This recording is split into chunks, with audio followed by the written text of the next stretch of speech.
அனைவருக்கும் வணக்கம். திருக்கழுக்குன்றத்திலிருந்து கோபு கணேசன். இன்றைக்கி நம்ம பார்க்க போகிறது 2025ஆம் ஆண்டோட கும்பராசி பலன்கள் பார்க்கலாம். ஸோ நெக்ஸ்ட் இயர் கும்பராசிக்கு எப்படி இருக்குன்றதை பார்க்கலாம். கும்பராசிக்கு பார்த்தீங்கன்னா 7 சனி போயிட்டுருக்குன்றது எல்லாருக்கும் தெரிஞ்சது தான். 7 சனியில் கிட்டத்தட்ட ஒரு 5 வருடம் முடிந்து விட்டது. இன்னொரு 2.5 வருஷம் இல்லை 3 வருஷம் இருக்குது.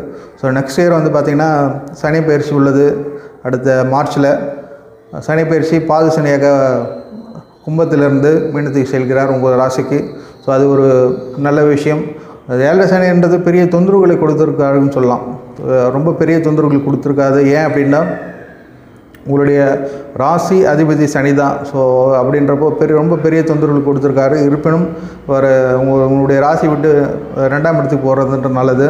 அது பார்த்திங்க. அது மட்டும் இல்லாத குரு பயிற்சியும் இருக்குது. குரு பார்த்திங்கன்னா 4லேருந்து 5க்கு போகிறார். ராகு பயிற்சி உள்ளது, ராகு கேது பயிற்சி உள்ளது. ராகு பார்த்திங்கன்னா 2லேருந்து உங்களுடைய ராசியின் மீது வருகிறார். கேது பார்த்திங்கன்னா கண்ணிலிருந்து சிம்மத்துக்கு வருகிறார். ஸோ மொத்தமாக சேர்த்து பார்க்கும்பொழுது அடுத்த வருஷம் அந்த கும்பராசிக்கு எப்படி இருக்குன்னு கேட்டிங்கன்னா அப்படின்னா சனி 7 சனியை விட ராகுவின் பயணம்ன்றது ஒரு நல்ல விஷயம் அல்ல. சனி உங்களுடைய ராசி விட்டு போயிட்டால் கூட ராகு உங்கள் ராசி மீது வருவதுன்றது ஒரு நல்ல விஷயம் அல்லன்னு சொல்லலாம். 7 சனியை விட ராகுவோட பயிற்சின்றது ரொம்ப தொந்தரவுகளை கொடுக்கக்கூடிய அமைப்பாகவே இருக்குது. ஸோ உடல் ரீதியான தொந்தரவும் சரி, தொழில் ரீதியான தொந்தரவுகளும் வரக்கூடிய காலகட்டமாகவே இருக்கும். அடுத்த வருஷம் ராகு வர்றதுனால என்ன நடக்கும் அப்படின்னு பார்த்திங்க அப்படின்னா ஒரு மனக்குழப்பம் ஏற்படும், மன சஞ்சலம் ஏற்படும். எதுலேயும் ஒரு டிசிஷன் எடுக்க முடியாது, கரெக்டான டிசிஷன் எடுக்க முடியாது. டிசிஷன் எடுக்கிறது ஃபெயிலியர் ஆகிறதுக்கு வாய்ப்பு இருக்குது. ஸோ அதுமாதிரி தொந்தரவுகள் இருக்கும். அது பார்த்திங்கன்னா அது மட்டும் இல்லாத உடல் சார்ந்த தொந்தரவுகளும் வரப்பதற்கு வாய்ப்பு இருக்குது. முன்னெச்சரிக்கையாக நம்ம ரெடியாக இருக்கணும். என்னென்னா கண் சார்ந்த பிரச்சனை, கண்ணில் நரம்பு சார்ந்த பிரச்சனைகள் வரதுக்கு வாய்ப்பு இருக்குது. 2வது பெண்களுக்கு கர்ப்பப்பை சார்ந்த தொந்தரவுகள் வருவதற்கான வாய்ப்பு உள்ளது. அது மட்டும் இல்லாமல் ஸ்கின் டிசீஸ் வரத்துக்கும் ஒரு சிலருக்கு வாய்ப்பு இருக்குது.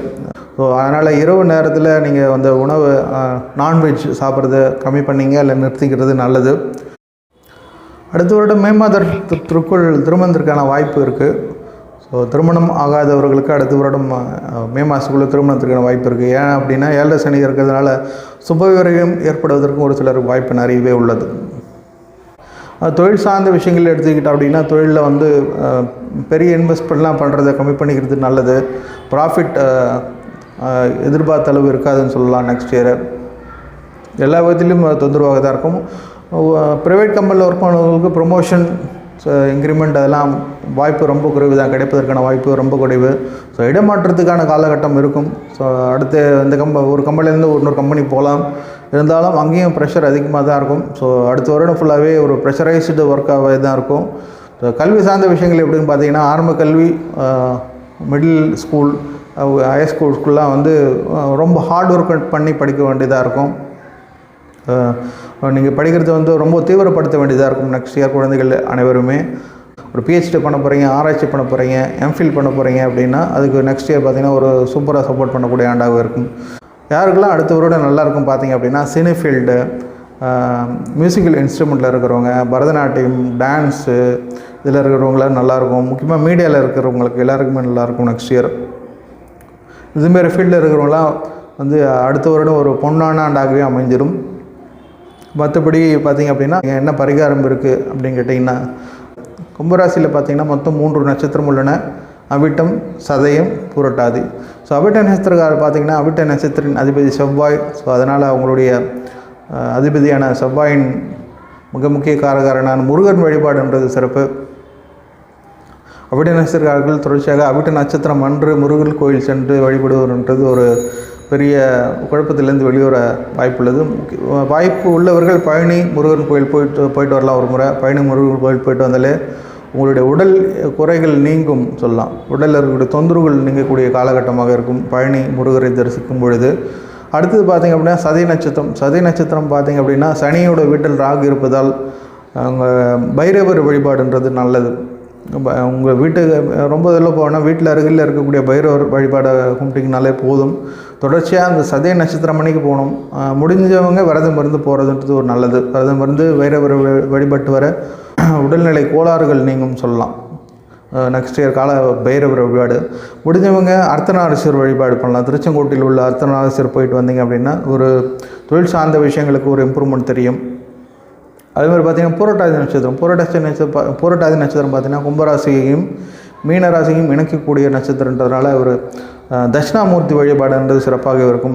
வாய்ப்புள்ளவர்கள் ஒரு முறை அடுத்த வருடம் ஒரு முறை சதுரகிரி சென்று வாருங்கள். இந்த நட்சத்திரக்காரர்களுக்கு ஒரு சிறப்பான ஆண்டாகவே அடுத்த வருடம் அமைந்திடும். மொத்தத்தில் இந்த கும்பராசி பார்க்கும்பொழுது அடுத்த வருடம் ஒரு பிரச்சனை உள்ள வருடமாகவே இருக்கும். எல்லா விஷயங்களும் நம்ம கேர்ஃபுல்லாக இருக்கக்கூடிய காலகட்டமாக இருக்கும். தொழில் சார்ந்த விஷயங்களில் கேர்ஃபுல்லாக இருக்கணும். அது மட்டும் இல்லாது ஒரு ஃப்ரெண்ட்ஸ் சர்க்கிளில் கொஞ்சம் கேர்ஃபுல்லாக இருக்கிறது நல்லது. உறவினர்களிடம் கேர்ஃபுல்லாக இருக்கிறது தான் நல்லது. சொத்து விஷயங்களில் கொஞ்சம் கேர்ஃபுல்லாக இருங்க. தேவையில்லாத சைன் பண்ணக்கூடாது. வில்லங்கள் செக் பண்ணி இடம் வாங்குங்க. இது போன்ற விஷயங்களில் கேர்ஃபுல்லாக இருந்தாலே போதும். மிக முக்கியமாக பார்த்திங்கன்னா நீங்கள் பேசுகிறது கும்பராசிக்காரர்கள் அடுத்த வருடம் பேசுகிறதுல கொஞ்சம் ஜாக்கிரதையாக பேசணுன்றது ரொம்ப முக்கியம். பொய் பேசிடக்கூடாது. எதையும் தவறுதலாக வேறு விதமாக பேசிடக்கூடாது.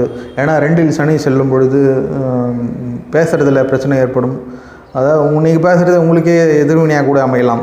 ஸோ நம்ம பேச சொல்ல கொஞ்சம் கேர்ஃபுல்லாக பேசுகிறது ரொம்ப முக்கியமான விஷயமாக இருக்கும்.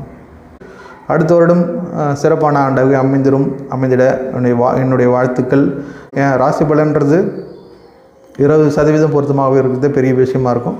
மீதி அனைத்தும் உங்களுடைய லக்னாதிபதி தசாபுத்தி சார்ந்து மாறுபடும். ஸோ உங்களுடைய ஜாதகத்தில் லக்னம் நல்லா இருந்து லக்னாதிபதி நல்லா இருந்து தசாபுத்தி அருமையாக இருக்குது அப்படின்னா இந்த 7 சனியும் ஒன்றும் பண்ணாதவங்கள ராகு கேது பயிற்சி உங்களை ஒன்றுமே பண்ணாது. அசால்ட்டாக அதுலேருந்து வெளில போயிடுவீங்க. ஸோ லக்னம் அல்லது லக்னாதிபதி ரொம்ப வீக்காக இருக்க சொல்ல தான் உங்களுடைய பிரச்சனைகள் அதிகரிக்கும். ஸோ அதனால் அப்படி இருந்தாலும் கூட இது ஒரு 20% பொருத்தமாக இருக்கும். மீதி 70% உங்களுடைய ஜாதகம் தான் பேசும். அதனால் இதை பற்றி கவலைப்பட வேண்டிய அவசியம் இல்லை. ஏன் அப்படின்னா பயந்துடக்கூடாதுக்காக சொல்கிறேன். ஸோ சொல்ல விஷயங்களில் ஏன்னா கும்பராசி எடுத்துக்கிட்டிங்கன்னா அந்தளவுக்கு தான் இருக்குது. அதனால தான் அவ்வளோ டீப்பாக சொல்ல வேண்டிய அவசியம் இருக்குது. கொஞ்சம் கேர்ஃபுல்லாக இருங்கன்றது தான் சொல்கிறேன். மற்றபடி எதுவும் இல்லை. ஸோ மீண்டும் அடுத்த பதிவில் சந்திப்போம். நன்றி, வணக்கம்.